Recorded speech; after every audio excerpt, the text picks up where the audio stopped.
Radio Station. Salut, Et c'est on passe le Rihanna. prochain titre de Maître Gims, Bella Bella. Allez, c'est parti. Salut les amis, salut la team Badminton Performance. Aujourd'hui, on se retrouve pour le premier podcast de la chaîne YouTube avec mon coéquipier Johan Barbieri. Bonjour à tous. Cofondateur de Badminton Performance. Aujourd'hui, les amis, on est là pour en apprendre plus, pour vous donner des tips sur le badminton, tout ce qui tourne autour de la performance badminton. Et chaque podcast sera dédié à un thème bien précis. Donc j'espère que vous allez bien, posez-vous, on est là pour un petit temps. Le but, c'est de faire pas un truc parfait, mais de vous apporter un maximum de valeur et que vous en ayez pour votre temps d'écoute. Voilà. Donc les amis, aujourd'hui, on va tout simplement se présenter la chaîne, le but de Badminton Performance en live. Comme ça, vous saurez un petit peu plus de quoi il s'agit. Je vais d'abord laisser Johan Barbieri se présenter très rapidement. Voilà. Et après, on passera à la présentation de la chaîne et on passera sur une seule question, un thème qu'on va essayer de développer un petit peu. Et voilà. Vous apporter un maximum de conseils sur notre expérience. Donc bien sûr, tout ce qu'on dit, c'est à prendre avec des pincettes. Ça marche, ça a marché peut-être pour nous, peut-être pour des joueurs qui ont été autour de nous à un moment. Il faut le tester, testez-le. Ne prenez pas ce qu'on dit pour acquis. Et voilà, toujours tester ce qu'on vous dit, voir si ça marche et demander des conseils à des gens qui ont déjà fait ce que vous voulez faire. Voilà, ce serait le premier conseil. Donc voilà, Yo, je t'en prie. Ok, donc salut. Moi, c'est Johan Barbieri. Je suis actuellement 10e français. J'ai commencé le badminton au Badminton Club d'Antibes à l'âge de 7 ans. Dédicace au Badminton Club d'Antibes. À l'âge de 7 ans, donc ça fait une bonne quinzaine d'années maintenant que je fais du badminton. J'ai évolué dans différentes structures, club, pôle espoir, pôle France. Et aujourd'hui, je m'entraîne À Bordeaux. en autonomie, dans ma propre structure. Et quels sont un petit peu tes objectifs là pour là on est au mois de juillet pour ceux qui nous regardent 2026. Et quels sont tes objectifs un peu pour la saison prochaine? Quelles sont les ambitions? Est-ce que tu es toujours à fond, autant à fond qu'au bad des années précédentes? Quelles sont les perspectives un petit peu pour toi au badminton, au niveau bad? Déjà, premièrement, je pars en compétition dans 2 semaines. Je pars au championnat d'Europe universitaire avec l'équipe de Bordeaux. Donc, c'est un petit objectif personnel d'essayer de remporter ces championnats. Ensuite, je vais essayer de me préparer pour la saison prochaine, où je vais essayer de faire un maximum de compétitions avec ce que mon école me permet de faire. Donc, que ce soit compétition internationale, compétition nationale. L'objectif pour moi, c'est vraiment de prendre un max de plaisir avant tout, et ensuite essayer de progresser en jouant contre des adversaires forts.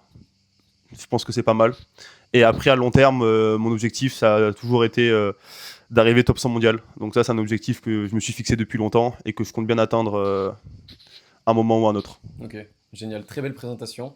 Et ben on te souhaite tout le, Tout le meilleur du monde. le meilleur du monde. Comme dirait, je sais plus qui chante, mais voilà.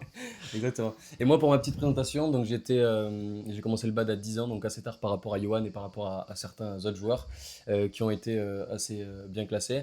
Je me suis entraîné 5-6 ans avec mon entraîneur, puis après je suis parti en pôle espoir. Avec Johan, du coup, on a fait 3 ans ensemble au pôle espoir à Aix-en-Provence. J'ai passé mon cursus universitaire. Je suis diplômé, préparateur physique et coach sportif. Voilà, du coup, on va présenter un petit peu la chaîne. Donc, la chaîne Badminton Performance. Ici, vous retrouverez uniquement des podcasts, je pense, et peut-être des exercices, circuit training, etc., poids du corps, muscu et d'autres conseils. Et donc voilà, et de parler toujours autour de la performance badminton. Donc moi, c'est plus axé préparation physique. Et voilà, le but, c'est d'aborder des thèmes précis sur chacun des podcasts.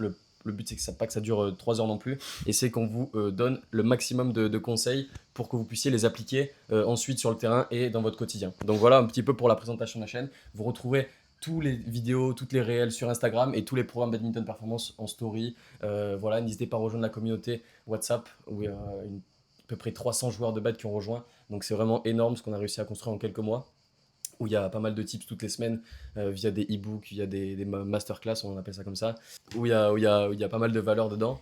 Donc voilà, les amis, on est parti pour la première question et le thème général de ce podcast, qui est si, donc tu vas peut-être commencer ou je vais peut-être commencer, mais en tout cas la question c'est si on devait donner un conseil pour un joueur ambitieux qui nous regarde ici, qui a entre 15 et 16 ans, voilà, un an près, on n'est pas un an près, et qui ne fera pas forcément de très haut niveau, donc qui arrivera jamais dans le top 10 mondial par exemple, mais qui veut quand même atteindre un bon classement, N1, etc. Voilà, quel serait ton conseil si j'avais un seul conseil à donner à une personne voilà, qui a 15-16 ans, qui veut atteindre un bon niveau, mais qui a pas forcément l'ambition d'aller au top niveau mondial, mais qui veut quand même atteindre le classement N1, ça serait vraiment de poser les objectifs. Donc souvent les joueurs que j'entraîne, que j'encadre, etc., ils n'ont pas du tout d'objectif, ils savent pas où ils vont. Donc pour moi, la base des bases, ça serait de fixer ton objectif, un objectif long terme. Donc par exemple sur 2, 3 ans, 4 ans, 5 ans, je veux atteindre tel classement, je veux atteindre tel classement français, ranking, pour savoir où on va.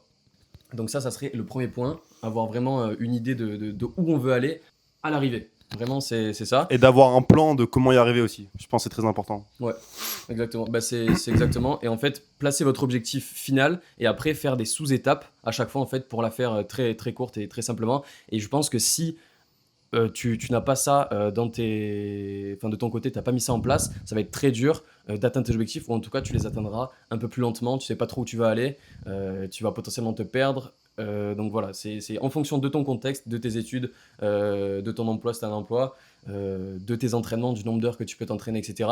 De définir en fonction de ton contexte, parce que tout le monde n'a pas le même potentiel, quelque chose qui est réalisable, atteignable sur le long terme. Donc voilà, ça serait vraiment ça. Et après, définir des sous-étapes. Donc voilà, d'ici un peu plus moyen terme, donc un an par exemple, je vais atteindre le top, je sais pas, 3000 français, ou atteindre le niveau R, R4, etc. Et ensuite, un objectif court terme où vraiment, là, tu te focalises sur mettre des actions en place. Le plus important, je pense, pour atteindre des objectifs, c'est l'exécution. Et donc, l'exécution, ça passe par des verbes d'action. Donc, je vais faire ça, je vais mettre ça en place. Voilà, et se créer une structure d'entraînement, donc soit la préparation physique, l'entraînement badminton, l'hygiène de vie, donc la nutrition, le sommeil, la récupération, etc. Regardez pas mal de vidéos de badminton, demandez des conseils à des gens qui ont déjà réussi ce que tu veux faire. Et voilà, ça c'est super important. Savoir où tu vas, ça serait le conseil de ce podcast, de cette vidéo, de ce premier podcast. Je pense qu'au moins on pose les bases et tu sais où tu vas. Moi, pour répondre à la question, alors Loan, il a beaucoup parlé de l'aspect entraînement, de l'aspect projet sur le long terme. Moi, je pense que j'ai un peu abordé l'aspect mental. Je pense que c'est important, si on a un objectif à long terme, de voir ça un peu comme une route et de, même s'il y a des étapes qu'on n'arrive pas forcément à franchir, on s'était dit en un an j'arrive à tel classement et au bout d'un an on n'a pas réussi. Je pense que c'est important vraiment de garder la motivation et de voir ça comme comme un long voyage en fait, comme une route qui est longue et vraiment se dire même si là j'ai pas progressé comme je le voulais à cause de telle raison, telle raison, telle raison, c'est pas grave, l'année prochaine je peux progresser beaucoup plus vite. Il faut savoir que la progression n'est pas du tout linéaire. Des fois, on peut stagner et d'un coup exploser. Et c'est le cas pour beaucoup de joueurs. Donc, je pense qu'en termes de motivation, c'est très important de garder la motivation sur ça.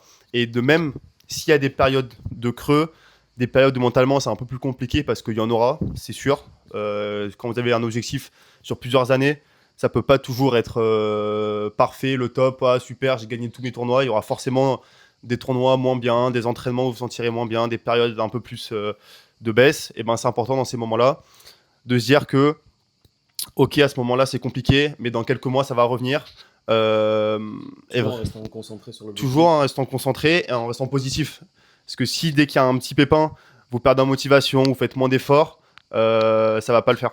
Donc pour moi c'est vraiment important, même dans ces moments un peu plus compliqués, de voir ça vraiment comme une longue étape, et c'est pas ce petit moment de 2 semaines où ça va pas bien que faut d'un coup tout arrêter ou être moins motivé. Il faut vraiment essayer de garder ça sur le long terme. Je pense que c'est important. Je trouve ça intéressant. Et de ce que je vois, de ce que j'ai vu, enfin, on a commencé le badminton assez tôt, enfin plus ou moins tôt. Et on a toujours traîné avec les mêmes joueurs. Un truc qui est super important, c'est de ne pas abandonner, quoi qu'il arrive. Si tu es en down, mais tant que tu as ton objectif long terme, tu es sûr et persuadé à 100%, enfin on n'est jamais sûr, mais tu sais que tu veux aller là, le fait de ne pas abandonner, c'est un truc vraiment énorme. On a vu plein de joueurs du coup qui avaient des objectifs assez ambitieux. Ils n'étaient pas forcément les meilleurs au début, mais ils ont continué d'avancer année après année, étape après étape. Et on a vu des joueurs partir ou se reconvertir professionnellement parlant, etc. Et les joueurs qui avaient vraiment leur objectif, leur vision long terme, et ceux qui sont restés dans le processus le plus longtemps possible, bah, c'est ceux qui finissent à l'INSEP, en équipe de France, etc. C'était pas les meilleurs forcément au début. On aurait peut-être pas misé sur eux au début, mais les mecs, ils ont pas abandonné. Et au final, la concurrence, ça s'est un peu tassée, elle s'est un peu diluée. Et les mecs, ils ont continué, ils ont pas lâché leur objectif, toujours en gardant le plaisir en numéro 1. Je pense que c'est vraiment ça le secret de la longévité, c'est le plaisir avant tout. Et après, tu peux aller très très haut, tu n'es même pas au courant de ce que tu peux faire si tu n'abandonnes pas. Donc je pense qu'un des trucs aussi très importants, c'est le long terme, pas abandonner. Et voilà, le jour où tu arrêtes d'essayer, enfin le jour où tu abandonnes, c'est le jour où tu arrêtes d'essayer. Donc n'arrête pas d'essayer, continue jusqu'à atteindre ton objectif. Et si je peux rajouter quelque chose, je pense, même si au bout de X années, vous n'avez pas réussi à atteindre votre objectif, tant que vous avez tout donné et vous n'avez aucun regret, je pense que vous pouvez être que satisfait de vous-même. Alors que si, par exemple, dans les petits moments de creux ou quoi, vous n'êtes pas allé à l'entraînement, vous avez raté des séances, vous étiez moins discipliné, et qu'au bout de X années, vous dites j'aurais pu en faire plus, j'aurais pu faire ça, mettre en place ça, et que vous l'avez pas fait, et qu'au final, vous avez des regrets, je pense que c'est ça le vrai fléau, finalement. Mais t'es poète, toi. Donc, je pense que l'objectif principal, c'est se donner à fond et avoir aucun regret. Que vous atteigniez votre but ou pas, n'ayez aucun regret. Je pense que c'est surtout ça mon conseil le plus important. Voilà. Ok, génial. Bah, c'était très pertinent, je trouve. Prenez ce qu'il y a à prendre encore une fois et laissez ce qu'il y a à laisser. On va peut-être vous dire des trucs qui vont personnellement, enfin, vous allez être sensible à ce qu'on va dire, d'autres un peu moins. Il faut que voilà, vous ressentiez le truc, testez de votre côté ce qu'on vous dit et mettez en place des choses. Le but, c'est vraiment l'exécution de ce que j'ai appris, de ce que j'ai pu voir autour de moi, des gens qui réussissent sportivement ou dans notre domaine. C'est les mecs, ils ont un plan, ils savent où ils vont et ils sont persuadés qu'ils vont y arriver. Voilà, en fonction de votre contexte, de votre environnement, etc. Donc voilà, je pense qu'on a pas mal répondu à cette question. C'était pas mal. Bon, ça sera jamais parfait. Je pense que c'était bien. Ouais. Ouais. À vous de nous dire. À vous de nous dire dans les commentaires. Mettez des petits commentaires. Ça nous ferait très plaisir. Mettez des likes. C'est top. Et le but, c'est d'amener Badminton Performance au plus haut et d'aider un maximum de joueurs de badminton. Donc parlez-en à vos amis badistes, parlez-en à vos entraîneurs. Et voilà. Donc le but, c'est de créer un truc cool qui aide le maximum de personnes. Donc voilà, on finit avec un petit jeu, ça ou ça. Donc je te dis, soit ça, tu choisis, t'as pas de temps de réponse. C'est des propos toujours à nuancer, mais là, pour l'exercice et le petit jeu, on va faire un choix sec. Le but, c'est de répondre du coup aux 16 questions le plus rapidement possible. Est-ce que tu es prêt, monsieur Barbery? Je suis prêt. Parfait. Ok, t'es prêt? Simple ou double? Simple. Attaque ou défense? Attaque. Gagner un Super 300 ou médaille au championnat d'Europe? Médaille championnat d'Europe. Talent ou le travail? Le travail. Vito. Technique ou physique? La technique ou le physique? Bah ça, c'est le plus important. Technique. Ok. Jouer devant 15 000 personnes, tu préfères jouer devant 15 000 personnes ou gagner dans une salle vide? Jouer devant 15 000 personnes. Ok. Battre Victor Axelsen une fois ou finir top 10 mondial? Attends, j'ai pas compris la question. Ah Battre Victor Axelsen? non, finir top 10 mondial. Ok. Bien sûr. Avoir un coach exceptionnel ou un partenaire d'entraînement exceptionnel? Un coach exceptionnel. Gagner tous tes matchs en 3-7 ou tout gagner facilement en 2-7? Gagner tous les matchs en 3-7. Ah ouais? Ouais. Ok. Smash ou kill? Smash. Musculation ou cardio? Cardio. Lindan ou Lee Chong-wei? Lindan. Avant un match, tu préfères une sieste ou un café? Une sieste. Ou une gifle? Progresser physiquement ou techniquement? Techniquement actuellement. Ok. Être champion de France ou participer aux Jeux Olympiques? Participer aux Jeux Olympiques. Mais genre, juste tu participes. Ouais, participer aux Ok. Jeux Olympiques. Tu gagnes pas. Ok. Médaille olympique ou gagner les championnats du monde? Médaille olympique. Ok. Merci. Merci à tous d'avoir suivi ce podcast. Écoutez, c'était un plaisir de vous avoir sur cette première vidéo de la chaîne YouTube. J'espère que vous avez apprécié cette vidéo. On essaiera d'en faire plein d'autres dans le futur. Si vous avez des thèmes que vous aimeriez qu'on développe, dites-le nous en commentaire, ça nous ferait extrêmement plaisir. N'hésitez pas à suivre le compte Instagram Badminton Performance, ainsi que rejoindre le groupe WhatsApp. Le lien sera en description de la vidéo. Les t-shirts Badminton Decathlon sont ici, donc vous pouvez via Decathlon, l'application Decathlon, le site internet decathlon.com acheter vos textiles, vos chaussures. N'hésitez pas, c'est top qualité et en plus ils sont très stylés. Il y a des nouveaux t-shirts qui arrivent, nouvelle gamme et je les trouve super stylés. Ils sont très confortables à porter, donc c'est vraiment top. Et voilà, on se retrouve la prochaine fois pour une nouvelle vidéo. Ciao ciao la team. Salut.